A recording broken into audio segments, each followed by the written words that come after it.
a gente tem aqui um tema que está aparecendo muito na imprensa, que é a questão do novo governo do presidente do Chile, Gabriel Boric, eleito aí pelo campo que se costumou apelidar de nova esquerda, né, muito saudado pelo PSOL.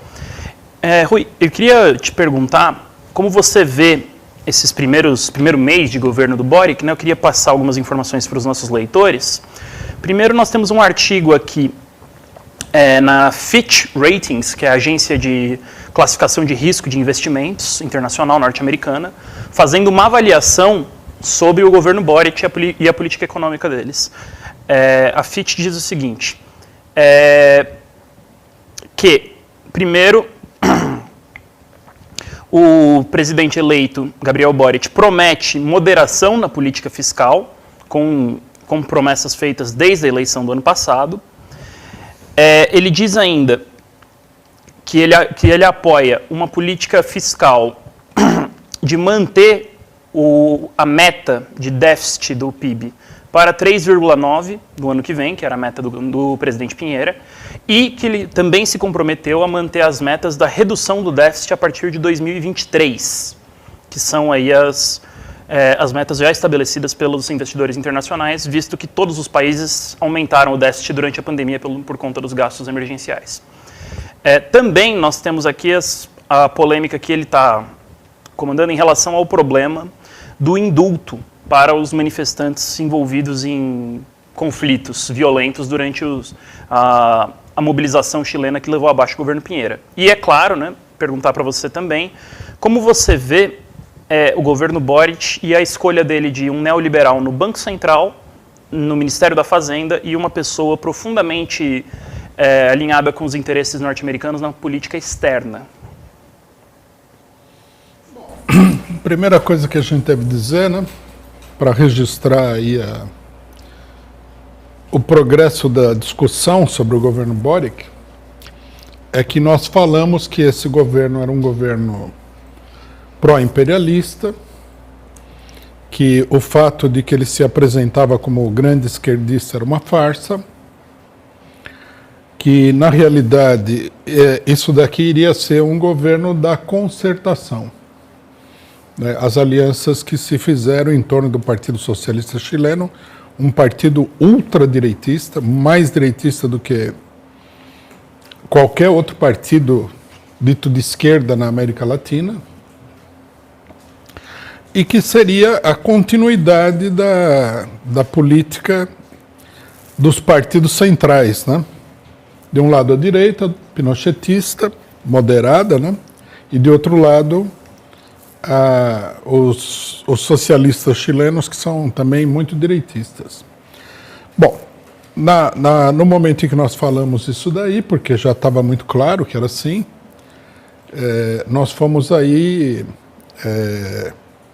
presenteados com vários insultos, né? Falaram que nós somos uma seita, que é a acusação tradicional, por estar denunciando Boric como neoliberal. Bom, aí, no meio do caminho, Boric apresentou uma parte do ministério com uma grande conquista popular, a paridade entre homens e mulheres, né? Só que esqueceram de destacar que paridade e tudo, o ministério é ultradireitista, né? Conforme foi dito aqui, tanto na política interna como na política externa, os ministros são ferozmente neoliberais. Esses ministros não são, inclusive, não são nem da concertação, né? O presidente do Banco Central, que me parece vai ser ministro da Economia, é do governo Piñera.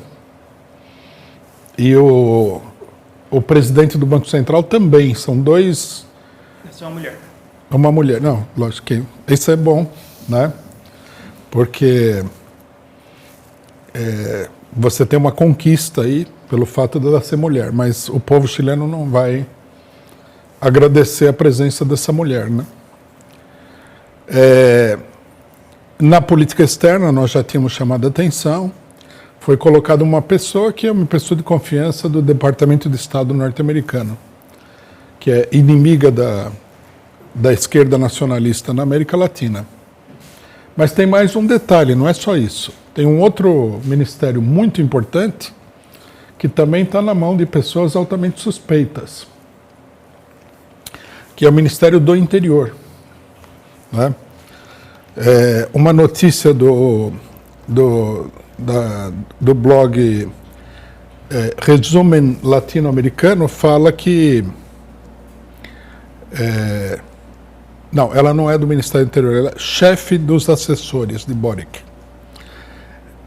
Lúcia Damer, mas ela vai ser a pessoa que vai cuidar do problema da repressão. Quem que é essa pessoa? Primeiro, ela é nora de um criminoso da DINA, o sinistro e macabro serviço de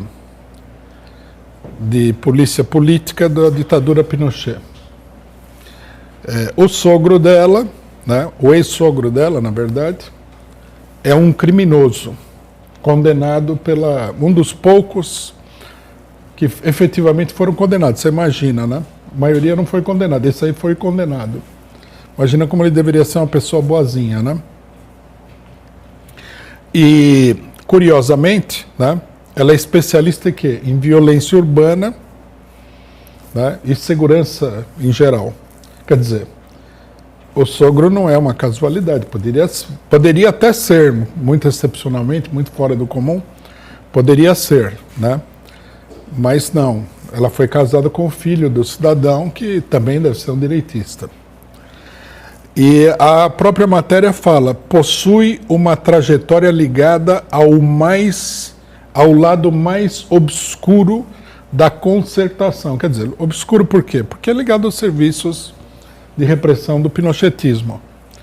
Quer dizer, no final das contas, o pessoal caiu naquela situação clássica de comprar gato por lebre. Foi lá comprar uma lebre esquerdista e recebeu um gato direitista. Isso daí já é insofismável. O que nós podemos esperar a partir de agora ou o pessoal vai ocultar isso daí, para tentar mostrar que um governo duramente neoliberal e repressivo, né? Porque o Boric é contra a anistia do pessoal, conforme foi dito aqui. Um governo neoliberal e repressivo, um governo que foi colocado lá com uma cara de esquerdista simplesmente para conter a enorme mobilização popular no Chile, né? Esse governo aí, o pessoal pode continuar enganando todo mundo falando que é um governo de esquerda, né? Mas está na cara que não se trata disso, não tem como disfarçar. Nós estamos diante de uma operação muito grande de mistificação política, né? Importante notar o seguinte, que não é que isso aí é uma surpresa. Elegeram o Boric, que era um grande esquerdista, de repente, né, sem aviso, como um raio em céu azul, o cidadão se transforma num representante da ala direita da concertação, que é quase um pinochetismo disfarçado. Não, isso aí não é um raio em céu azul. A eleição do Boric foi organizada por esses setores. Essa mulher, por exemplo, ela está com o Boric desde o começo da campanha. A matéria diz o seguinte, que, bom, só para a gente ter uma ideia, né? Fala, o seu ex-sogro é Daniel Cancino Vargas, membro do Grupo Vampiro. Olha que bonitinho. Brigada que dependia diretamente de Miguel Krasnov. Não sei dizer quem é, mas suponho que seja alguém muito importante na repressão chilena. Era um militar. Um militar. Deve ter sido ativamente da ditadura do Pinochet. Exatamente. Teve o golpe. Foi condenado a 840 anos de prisão. Certo, que é uma pessoa muito esquerdista, muito identitária, tudo, né? O sogro foi condenado a 15 anos de prisão pelo sequestro qualificado de Carlos Guerreiro, estudante de História da Universidade do Chile, militante do MIR, desaparecido. Né? Damert foi confirmada como chefa de assessores do futuro presidente Gabriel Boric. Nesse papel, assumirá um dos cargos mais influentes no rumo da próxima administração. O cargo que Damert assumirá converteu-se em um dos espaços de maior influência nas últimas administrações. Os que ostentaram esse papel, como é o caso de Christian Larroulet e no atual governo de Sebastião Pinheira, gozam de acesso total às decisões políticas e estratégicas e contam com a plena confiança do chefe de Estado. Quer dizer, é uma espécie de chefe da Casa Civil, um cargo, né, quase assim uma espécie de primeiro-ministro, né, do presidente da República. Ele falou o seguinte, né, isso aqui eu acho que é o mais significativo. As razões que levaram Boric a dar esta responsabilidade a ela, a também acadêmica da Universidade de Santiago, são variadas. Mas, sobretudo, se explica pelo vínculo de alta confiança política que estabeleceram durante a campanha presidencial. Damert se somou à equipe programática na área de segurança. Não obstante, sua incidência no rumo da campanha foi muito além da sua habilidade, né, da sua especialidade, e em pouco tempo se transformou em uma das mais leais conselheiras de Boric em matérias políticas, internacionais e comunicacionais. Deve falar o seguinte: as redes que Damert tem, tanto a nível dos sindicatos empresariais como na América Latina, foram cruciais para a campanha do segundo turno do Frente Amplista e do mesmo modo para a instalação do governo. Quer dizer, essa pessoa que aparece mais discretamente, né, é evidentemente uma pessoa de confiança dos grandes capitalistas chilenos e internacionais, e inclusive do pinochetismo. Né? Quando a burguesia decidiu que tinha que levar o Boric para a presidência, colocaram essa mulher aí, deve ter colocado também outras pessoas, mas ela aparentemente tem um papel muito mais significativo, né, para que ela desse o rumo da campanha. Porque a presidência do Boric é uma presidência do capital internacional. O esquerdismo aí é só uma folha de parreira desse aparato, né? Não há dúvida absolutamente nenhuma. Desde o começo ele é uma pessoa cooptada, um homem que foi colocado nesse papel aí. Todo mundo sabe, né, ou para quem não sabe, nós esclarecemos, que o candidato da chamada Frente Ampla, que não tem nada a ver com a Frente Ampla do Uruguai, ou a política que foi proposta no Brasil, uma frente de grupos de esquerda, né, o candidato preferencial era o candidato do Partido Comunista. O candidato do Partido Comunista, meses antes da eleição, apareceu em primeiro lugar na eleição, que foi quando a burguesia percebeu que, para ganhar essa eleição, precisava de um candidato de esquerda. E que também não dava para levar o Cast, né, o candidato de extrema-direita, a ganhar a eleição, porque isso aí se tornaria o país ingovernável. Era preciso um candidato que parecesse de esquerda, que viesse da esquerda, mas que fosse, na realidade, um candidato de direita.